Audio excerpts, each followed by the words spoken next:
गंगा क्या है? नदी या देवी? सचमुच गंगा के बारे में जानना बहुत जरूरी है। नदी है तो फिर देवी कैसे, और देवी है तो फिर नदी कैसे? दरअसल भारत में प्रत्येक नदी को देवीतुल्य माना गया है, क्योंकि उसी से संपूर्ण भारत में अन्य जल उत्पन्न होता है। वही है जो मानव जीवन को संभाले हुए है। नदी है तो जीवन है।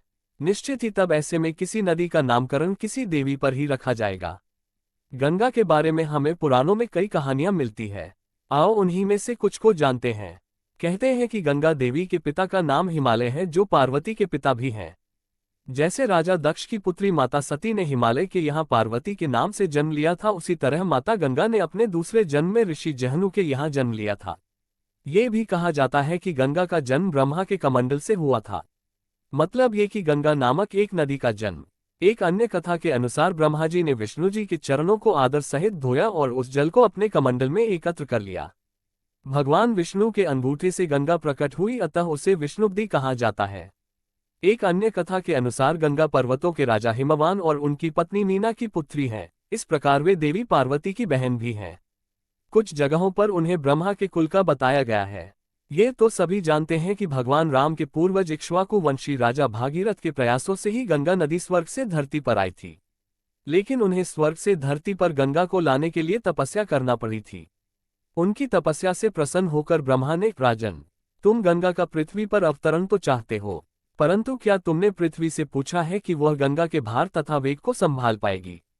मेरा विचार है कि गंगा के वेग को संभालने की शक्ति केवल भगवान शंकर में है। इसलिए उचित ये होगा कि गंगा का भार एवं वेग संभालने के लिए भगवान शिव का अनुग्रह प्राप्त कर लिया जाए।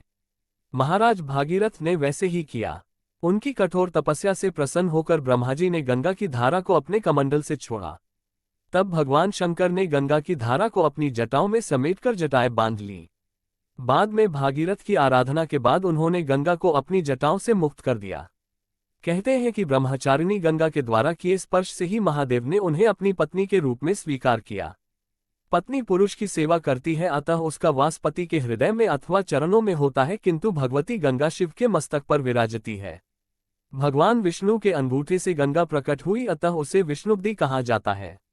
भगवान विष्णु के प्रसाद रूप में शिव ने देवी गंगा का पत्नी के रूप में स्वीकार किया। कहते हैं कि शंकर और पार्वती के पुत्र कार्तिकेय का गर्भ भी देवी गंगा ने धारण किया था। गंगा के पिता भी हिमवान है, अतः वो पार्वती की बहन मानी जाती है। स्कंद पुराण के अनुसार देवी गंगा कार्तिकेय मुरुगन की सौतेली माता है। कार्तिकेय वास्तव में शंकर और पार्वती के एक पुत्र हैं। पार्वती ने अपने शारीरिक मेल से गणेश की छवि का निर्माण किया, लेकिन गंगा के पवित्र जल में डूबने के बाद गणेश जीवित हो उठे।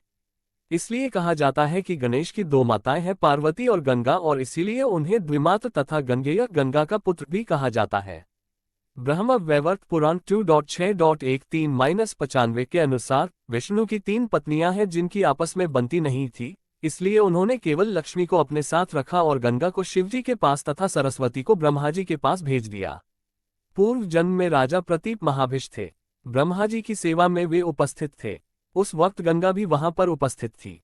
राजा महाभिष गंगा पर मोहित होकर उसे एकटक देखने लगे। गंगा भी उन पर मोहित होकर उन्हें देखने लगी। ब्रह्मा ने ये सब देख लिया और तब उन्हें मनुष्य योनि में दुख झेलने का श्राप दे दिया। राजा महाभिष ने कुरु राजा प्रतीप के रूप में जन्म लिए और उससे पहले गंगा ने ऋषि जहनु की पुत्री के रूप में। एक दिन पुत्र की कामना से महाराजा प्रतीप गंगा के किनारे तपस्या कर रहे थे। उनके तप, रूप और सौंदर्य पर मोहित होकर गंगा उनकी दाहिनी जंघा पर आकर बैठ गईं और कहने लगी, राजन, मैं आपसे विवाह करना चाहती हूँ। मैं जहनु ऋषि की पुत्री गंगा हूँ। इस पर राजा प्रतीप ने कहा, गंगे, तुम मेरी दाहिनी जंघा पर बैठी हो, जबकि पत्नी को तो वामांगी होना चाहिए। दाहिनी जंघा तो पुत्र का प्रतीक है, अतः मैं तुम्हें अपने पुत्र वधू के रूप में स्वीकार कर सकता हूँ। ये सुनकर गंगा वहां से चली गईं। जब महाराज प्रतीप को पुत्र की प्राप्ति हुई तो उन्होंने उसका नाम शांतनु रखा और इसी शांतनु से गंगा का विवाह हुआ। गंगा से उन्हें 8 पुत्र मिले, जिसमें से 7 को गंगा नदी में बहा दिया गया और 8वें पुत्र को पाला पोसा।